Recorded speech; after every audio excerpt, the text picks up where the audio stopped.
Dear brothers and sisters, Assalamu Alaikum wa Rahmatullahi wa Barakatuh.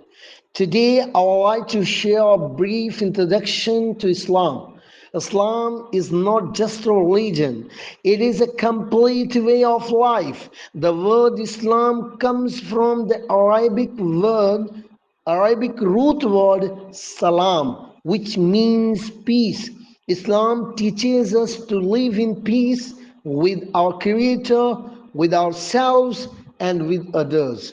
Islam is based on five pillars: believing in one God, Allah, offering salah, giving charity, fasting in the month of Ramadan, and performing pilgrimage to Makkah if possible.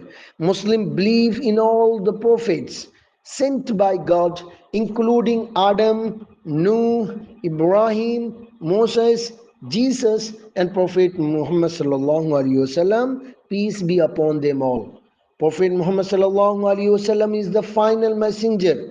Islam promotes justice, kindness, honesty, and helping others.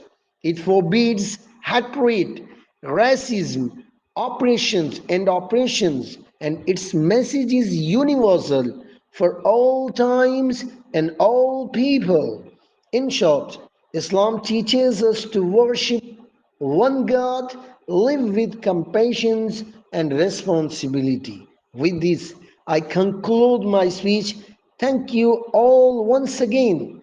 Thank you for listening to my speech carefully. وآخر دعوانا أن الحمد لله رب العالمين.